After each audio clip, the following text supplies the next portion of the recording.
The beacon's call. High Coordinator Zixtal's sensory filaments quivered as the emergency alert penetrated the serene quiet of the Galactic Emergency Response Center. The massive monitoring array spanning the chamber's curved walls shifted from its usual peaceful green to an urgent purple, focusing on a distant point in the outer rim. Status report, they commanded, their bioluminescent patches pulsing with concern. High Coordinator, we're receiving a Category 1 distress signal from Mining Station Nexus 7. Senior Analyst Virka responded, her tentacles dancing across the holographic interface. The station's containment fields are failing. They've got multiple reactor breaches and their emergency systems are offline. Nexus 7 was one of the most remote mining operations in known space, processing rare heavy elements crucial for faster-than-light drive construction. More importantly, it housed over 30,000 civilians from 17 different species. The data streams painted a horrifying picture. The station's primary reactor had suffered a catastrophic failure, triggering a cascade of system malfunctions. Emergency containment fields were barely holding and radiation levels were rising in multiple sectors. Nearest response assets, Zixtal demanded. The third response fleet is dealing with the crisis in the Magellan sector. The 7th fleet is 2 weeks out at best. Virka's voice carried the weight of desperate mathematics. Given current degradation rates, the station has less than 72 hours before total system failure. The chamber fell silent. Even with emergency protocols, the fastest ships in the Galactic Council's fleet couldn't reach Nexus 7 in time. 30,000 souls, doomed by the cruel physics of space and time. A new alert suddenly pierced the somber atmosphere. High Coordinator, multiple signatures detected approaching from Vector 227. Virka announced, her tentacles working frantically across the controls. They're Earth vessels. Earth. The name triggered recognition. The newly spacefaring species that had joined the galactic community barely 15 years ago. What are they doing out there? Unknown, but they're altering course. They've picked up the distress signal. The main display shifted, showing a collection of vessels that defied conventional classification. Leading the formation was a massive ship that appeared to be a converted orbital construction platform, its hull marked with countless patches and repairs. Following it were what looked like modified cargo haulers, passenger liners, and even what appeared to be rebuilt orbital tugs. Those are civilian vessels, another analyst noted, their bioluminescence flickering with confusion. Incoming transmission, Virka announced. The holographic display crystallized into the image of a human female wearing a dark blue uniform with simple insignias. Her face showed signs of age, but her eyes carried an intensity that made Zixtal's filaments twitch. This is Captain Sarah Chen of the Earth Emergency Response Ship Salvation, she stated, her voice carrying the weight of command without any trace of doubt. We're picking up a Category 1 distress signal from Nexus 7, requesting immediate situation briefing and permission to begin rescue operations. Captain Chen, Zixtal began carefully, you do understand the situation. The radiation levels alone would overwhelm standard shields in minutes. The containment field failures. A slight smile crossed the human's face. With respect, High Coordinator, the Salvation and her sister ships were originally designed for cleaning up nuclear accidents back on Earth. We've been handling radiation and containment breaches since before we reached the stars. Before Zixtal could respond, another council member's voice cut in. These are civilian vessels, modified construction ships and cargo haulers. You can't seriously intend. Every ship in this fleet, Chen interrupted, her smile fading, has seen more rescue operations than most military vessels see combat. The stellar horizon, she gestured to what appeared to be a converted passenger liner, evacuated 15,000 people from a collapsing space elevator. The Stormbreaker Squadron specializes in high-risk radiation zones. They pulled 3,000 survivors out of the Proxima Centauri disaster. The chamber filled with urgent discussions as more ships continued to arrive. Specialized repair craft, medical vessels, and what appeared to be mobile containment units, all of them clearly converted from civilian designs. "We're wasting time," Chen stated firmly. "Every minute we debate is another minute those people are at risk. We can discuss our qualifications after we've saved them." Zixtal studied the human captain's expression, noting the subtle signs of what they had learned to recognize as determination in the species. Their sensory filaments resonated with a decision. "Permission granted, Captain. Transmitting station status and containment data now." Chen nodded, already turning to issue orders. The council chamber's displays showed the rescue fleet splitting into predetermined groups, each ship taking up positions with practiced precision. The Salvation led the first wave, its ancient hull bearing the marks of countless similar missions. As they watched the fleet begin its approach to Nexus 7, Zixtal's bioluminescence pulsed with a new understanding. Perhaps they had been wrong to judge these ships by their civilian origins. After all, who better to save lives than those who had dedicated their entire existence to doing exactly that? The rescue of mining station Nexus 7 was about to begin, and Earth's most elite fleet was ready to show the galaxy exactly why they had earned their reputation as the ones you called when all hope seemed lost. Stormwalkers. The massive form of mining station Nexus 7 loomed before the Earth rescue fleet, its usually gleaming hull now darkened by power failures. Periodic flashes of purple lightning sparked across its surface, where radiation storms interacted with the failing containment fields. Inside the Salvation's command center, Captain Chen studied the holographic display with practiced eyes. "Status report," she commanded, her voice steady despite the dire readings flooding their sensors. "Multiple reactor breaches detected," Lieutenant Maya Rodriguez reported from her engineering station. "Radiation levels are off the charts in sectors 7 through 12. Main containment field is operating at 23% efficiency and dropping. Life signs. 28,643 confirmed signatures spread across all habitable sections.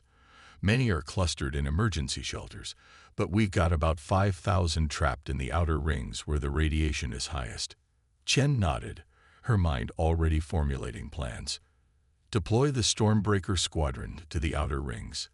Their ships have the best radiation shielding. Horizon Group, take position near the main docking arrays. Begin evacuation of the central sectors immediately." As her orders echoed through the command channel, the rescue fleet moved with choreographed precision.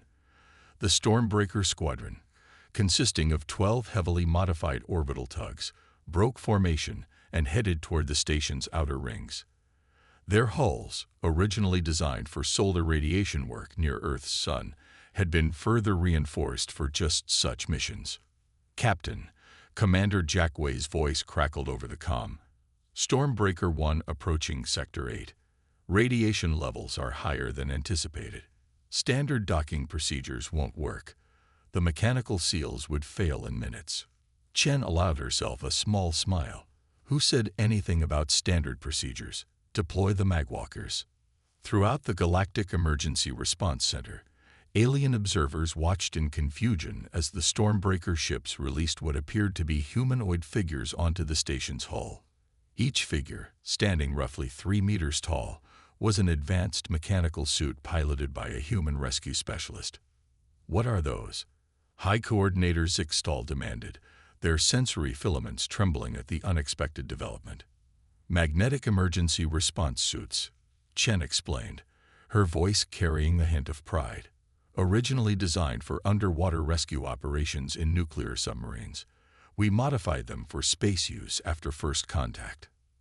The Magwalkers moved across the station's hull with surprising grace, their magnetic boots allowing them to navigate the curved surface despite the radiation storms.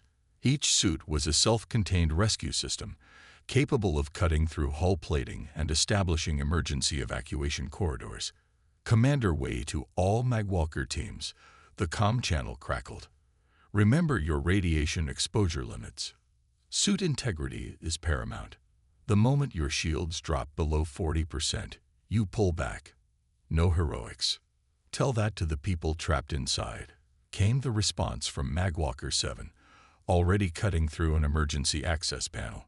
Inside the station, panic had given way to desperate hope as the first evacuation corridors were established. The station's inhabitants, representing species from across the galaxy, watched in awe as the human rescue teams moved through radiation-flooded corridors that would have killed unprotected organic life in seconds. Magwalker 3 reporting successful breach into Sector 9, a voice reported. We've got approximately 200 survivors in an emergency shelter. Atmosphere is holding, but radiation levels are climbing. Time to containment field failure? Chen asked. 46 minutes at current degradation rate, Rodriguez responded. Make it 30, Chen ordered. We plan for worst-case scenarios. Why? How many can your teams extract in that time? With all teams operating at maximum capacity and using emergency transit tubes, maybe half. We'd need. Wei's voice trailed off as a new alert blared through the command center. Multiple containment breaches detected. Rodriguez shouted. Radiation surge incoming. All Magwalker teams, brace for impact. Wei commanded. The radiation wave swept across the station's outer rings, causing emergency systems to scream warnings throughout the rescue fleet. But the Magwalkers held their positions, their shields glowing bright as they absorbed the deadly energy. Damage report, Chen demanded once the surge passed. 3 Magwalkers reporting shield damage, Wei responded. But they're still operational. Captain, we need a new approach. At this rate, we won't get everyone out in time. Chen's eyes narrowed as she studied the station schematics.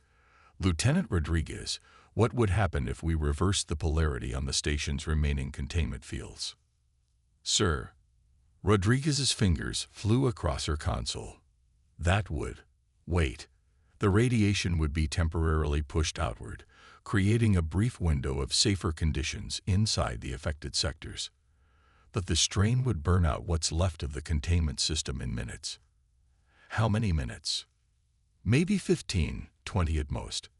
After that, the radiation would flood back in with no barriers at all. Chen nodded, her decision already made. That's 15 minutes more than we had. Commander Wei, get your teams ready.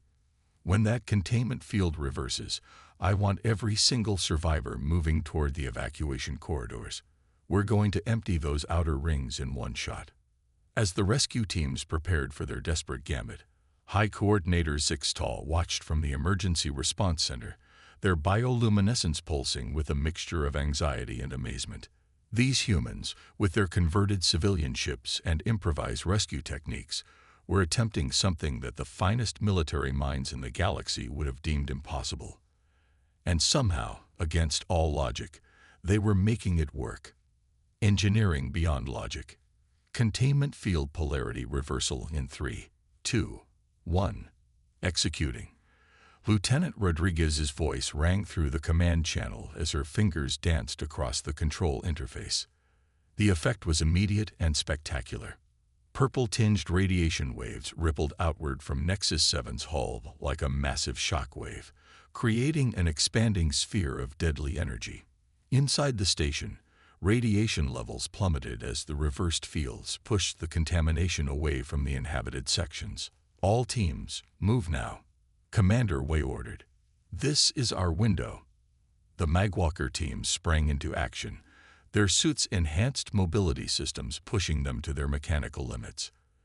Emergency airlocks cycled rapidly as rescue teams poured into previously inaccessible sectors, each team following pre-planned evacuation routes.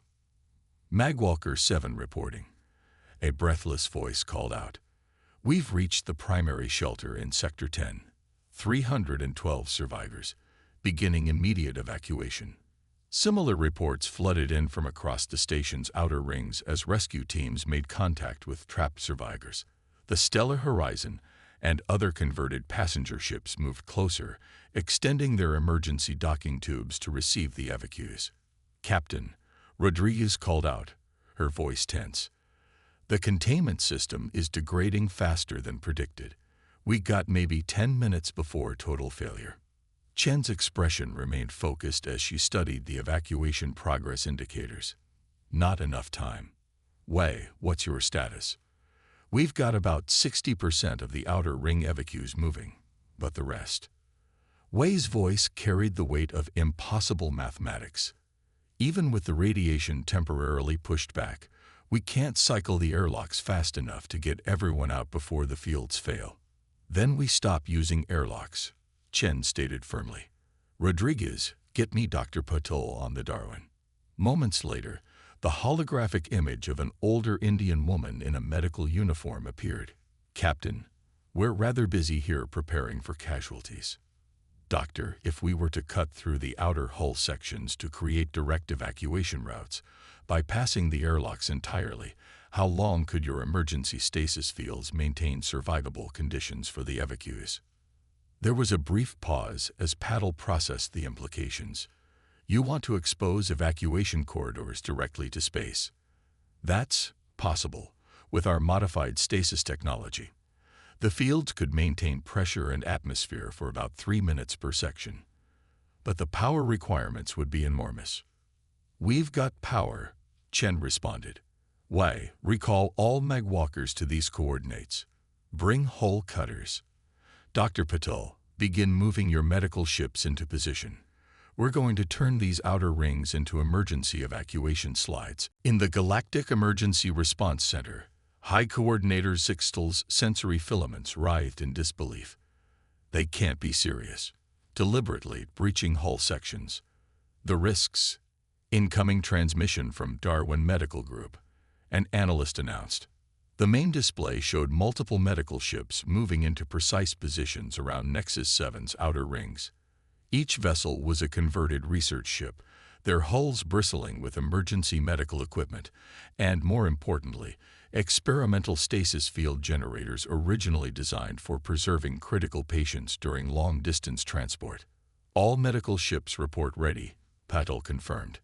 Stasis field generators at full power. We've modified the fields to create continuous evacuation corridors. Once the hull is breached, we can maintain survivable conditions along the entire evacuation route. Magwalker teams in position, Way reported. Hull cutters ready. On your mark, Captain. Chen took a deep breath, knowing that what they were about to attempt violated virtually every standard rescue protocol in existence. But standard protocols hadn't accounted for human ingenuity and determination. Begin cutting operations, she ordered. All ships maintain position. Medical teams, stand by for mass casualty response. Let's show the galaxy how Earth handles impossible evacuations. The Magwalker's plasma cutters flared to life, carving precise lines through Nexus 7's outer hull. As each section was removed, the Darwin Medical Group's stasis field sprang into existence, creating shimmering tunnels of breathable atmosphere that connected directly to their waiting ships. First evacuation corridor established. Way announced, beginning mass evacuation of Sector 9. Through the emergency corridors flowed a steady stream of survivors, guided by rescue team members in protective suits. The sight was simultaneously terrifying and magnificent. Beings of various species literally walking through space, protected only by the shimmering barriers of human medical technology. 7 minutes until containment field failure, Rodriguez reported, her voice tight with tension. Evacuation rate has tripled, Wai responded. We might actually pull this off. But space had one more challenge to throw at the rescue operation. A warning alarm blared through the command center as sensors detected a new threat. Radiation surge incoming, Rodriguez shouted. Much bigger than the last one. Impact in 30 seconds. Chen's mind raced through options before settling on a decision that would have seemed insane to anyone who didn't understand human determination. All ships, divert auxiliary power to your forward shields. Form a barrier between that surge and our evacuation corridors. We didn't come this far to lose anyone now. The rescue fleet responded instantly. Ships of various sizes and designs moving to create a makeshift wall of energy shields between the approaching radiation wave and the vulnerable evacuation routes. It was a testament to both human engineering and sheer stubborn courage. Civilian vessels preparing to take the full force of a radiation surge that would challenge even military-grade shields. As the wave approached, High Coordinator Zixtal watched in stunned silence, their bioluminescence dimmed with anticipation. The galaxy was about to witness either a miracle of human ingenuity or one of the greatest tragedies in rescue operation history. Either way, nothing would ever be the same. The price of courage. The radiation wave struck the rescue fleet's shield wall with devastating force. Energy readings spiked beyond sensor capabilities as civilian ships, their shields reinforced by desperate engineering, absorbed the impossible surge. Shield status, Chen demanded, gripping her command chair as the Salvation shuddered under the strain. Multiple ships reporting critical shield failures. Rodriguez responded, her voice steady despite the chaos. The Horizon's primary shield grid is down. Bangkok Dawn's reactor is redlining, but the evacuation corridors are holding. Through the command center's view screen, Chen watched as her fleet endured punishment that would have destroyed military vessels. The ship's shields glowed brilliant blue, their modified generators screaming in protest as they channeled power they were never designed to handle. "Captain," Wei's voice crackled through the static. "Magwalker 3 and 7 reporting critical suit damage. Their radiation shielding is failing." "Get them out of there," Chen ordered. "They're refusing to withdraw, still guiding survivors through the evacuation corridors." Of course they were. Chen felt a mixture of pride and frustration. It was exactly what she would have done in their position. "Patch me through to their comms." "This is Sandra Martinez, Magwalker 3. A strained voice responded. "Captain, we've got 200 more people to move. We can hold out." "Negative, Martinez. Your suit readings are exactly why we need to stay," another voice cut in. "James Chen, no relation, Magwalker 7. Our suits are already compromised. Might as well make them count for something." In the Galactic Emergency Response Center, High Coordinator Zixtal watched the unfolding situation with growing horror and fascination. Their sensory filaments detected the radiation levels the human rescue workers were enduring, levels that should have been instantly fatal. "How are they still functioning?" they demanded. "The human suits appear to be channeling excess radiation through some form of emergency venting system," an analyst responded. They're using their own suits as additional radiation shields for the evacuation corridors." The implication struck Zixtal like a physical blow. The humans weren't just risking their lives. They were deliberately using their own protective equipment as sacrificial shields to buy more time for the evacuation.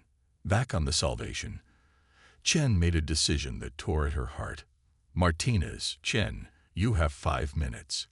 After that, I'm sending in recovery teams whether you like it or not. Make them count." "Understood, Captain. 5 minutes it is." The next few minutes were a blur of desperate activity.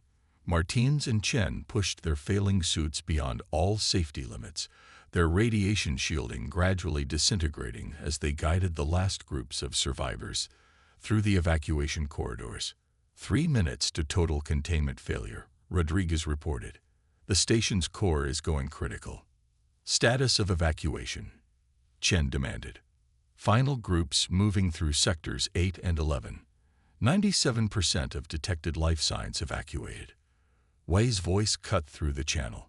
"Captain, Martinez and Chen are down. Recovery teams moving in." Chen's fingers dug into her armrests. "Time to containment failure. 2 minutes, 30 seconds. Recovery teams will need at least 3 minutes to reach them and get back." The mathematics were brutal in their simplicity. They could save their people, or they could finish the evacuation. Not both. But before Chen could give the order, Martinez's weak voice came through the comm. "Begging your pardon, Captain," she managed, each word clearly costing her tremendous effort. "But we didn't sign up to be rescued." "We knew the risks," James Chen added, his voice equally strained. "Get those last survivors out. That's what we came here for." In the command center, Captain Chen closed her eyes for a moment, feeling the weight of command more heavily than ever before. When she opened them, her decision was made. All recovery teams, The lay rescue operations. Direct all efforts to completing the evacuation. Rodriguez, divert power from the Salvation's aft shields to support the medical ship's stasis fields. Way, get those last survivors moving. Double time. The rescue fleet responded with grim efficiency, every crew member knowing they were leaving their own behind. The final groups of survivors were rushed through the evacuation corridors as the station's containment systems entered their death throes. 1 minute to containment failure, Rodriguez announced. Final survivors aboard medical ships. All evacuation corridors secured. All ships, emergency withdrawal. Chen ordered, her voice carrying the steel of command even as her heart ached. Maximum thrust. Get clear of the radiation zone. As the rescue fleet pulled away from the dying station, their sensors recorded 2 final transmissions from the fallen rescue workers. They were singing an old Earth sea shanty about sailors braving storms to save lives. The song cut off as Nexus 7's containment fields finally failed completely, releasing a massive radiation surge that engulfed the station's outer rings. In the command center, Chen stood at attention, offering a silent salute to the heroes who had given everything to save others. High Coordinator Zixtal, watching from the Emergency Response Center, felt their bioluminescence pulse with a profound realization. They had witnessed something that would change the galaxy's understanding of humanity forever, not just their technical ingenuity or their ability to improvise, but the depths of their courage and their willingness to sacrifice for others. As the rescue fleet regrouped at safe distance, their ships bearing the scars of their ordeal, the final casualty count was received: 28,412 lives saved. 2 lost. The price of courage had been paid in full. Legacy of the Fearless. 3 weeks after the Nexus 7 incident, the Grand Chamber of the Galactic Council hummed with anticipation. The vast circular space, normally reserved for matters of interstellar law and diplomatic relations, today served a different purpose. High Coordinator Zixtal stood before the assembled representatives of over 200 spacefaring civilizations. Their bioluminescence pulsed with carefully controlled emotion as they prepared to address the chamber. "We are gathered here today," they began, their translator converting their harmonics into standard galactic common, "to recognize actions that have fundamentally changed our understanding of what is possible in crisis response." The chamber's main holographic display activated, showing the scared but proud vessels of Earth's rescue fleet. The Salvation, Bangkok Dawn, Stellar Horizon, and their sister ships had required extensive repairs after the radiation damage they sustained, but they had refused to stand down from active duty. When mining station Nexus 7 began its descent into catastrophic failure, our finest military minds calculated that rescue was impossible. The radiation levels, the time constraints, the sheer scale of the evacuation. By every logical measure, we were preparing to witness a tragedy. Images played across the display. The magwalkers moving across radiation-flooded sections, the improvised evacuation corridors, the fleet forming its desperate shield wall against the radiation surge. Instead, we witnessed something else entirely. We saw civilian vessels, converted from cargo haulers and passenger liners, accomplish what our most advanced military ships could not. We saw rescue workers willingly endure lethal radiation exposure to save people they had never met, from species they barely knew. In the gallery reserved for honored guests, Captain Sarah Chen sat with her surviving crew. They wore their dress uniforms, cleaned of the scars of battle but still bearing the simple insignias that marked them as civilian rescue workers rather than military personnel. "The humans have a saying," Zixtal continued. "The true test of civilization is not the ability to wage war, but the ability to save lives." Until now, many of us viewed Earth's lack of a substantial military fleet as a sign of technological inferiority. We failed to understand that they had simply chosen a different path. The display shifted to show the aftermath of the rescue. Thousands of survivors from 17 different species, each with their own story of how human determination had snatched them from the jaws of death. 28,412 lives were saved that day. 2 were lost. Zixtal's bioluminescence dimmed momentarily in remembrance. Sandra Martinez and James Chen of the Stormbreaker Squadron gave their lives not in battle, but in the service of life itself. They died as they lived, saving others. The chamber's atmosphere grew heavy with emotion as the display showed the final images of the 2 magwalkers, their suits failing as they guided the last survivors to safety. In recognition of their sacrifice and of humanity's unique contributions to galactic society, this council has made 2 unprecedented decisions. Zixtal gestured, and the display changed to show a region of space near the galactic core.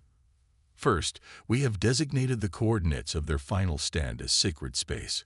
A permanent memorial station will be constructed there, dedicated to all those who give their lives in the service of saving others. The display shifted again, showing technical schematics. Second, we are officially adopting Earth's rescue vessel designs and emergency response protocols as the new galactic standard. Their ships may be converted civilian vessels, but they have proven more capable in crisis situations than our dedicated military craft. Captain Chen straightened in her seat as Zixtal turned to address her directly. Furthermore, this council extends an official request to Earth's emergency response fleet. We ask that you establish training academies throughout galactic space to teach others your methods, your techniques, and most importantly, your philosophy of sacrifice in service to life. The chamber erupted in approval, representatives from hundreds of worlds rising in recognition. But Zixtal wasn't finished. Finally, we have one last announcement. In honor of those who gave their lives at Nexus 7, this council has created a new emergency response designation. From this day forward, when a crisis exceeds normal response capabilities, when the situation seems beyond hope, the call will go out for the Martinez Chen Response Force. In the gallery, Captain Chen and her crew stood at attention, tears in their eyes as Zixtal concluded their address. Let the galaxy remember that on humanity's first ships to reach the stars, they did not write war or conquest. They wrote rescue and hope. And in doing so, they taught us all what it truly means to be civilized. The chamber filled with the sounds of hundreds of species showing approval in their own unique ways. But perhaps the most profound response came later, in the aftermath of the ceremony. A young Nexus 7 survivor, their crystalline form still bearing traces of radiation damage, approached Captain Chen with a question that would echo through the years. How do I join Earth's rescue fleet? Chen smiled, recognizing in the young alien's determination the same spirit that had driven humanity to the stars. The same way we all did, she replied, by deciding that no life, no matter how distant or different, is beyond saving. As she looked out at the gathered representatives of galactic civilization, Chen knew that the legacy of Martinez and Chen, of the Salvation and her sister ships, would live on. Humanity had come to the stars not to conquer or rule, but to save and protect. And in doing so, they had conquered hearts and minds more thoroughly than any fleet of warships ever could.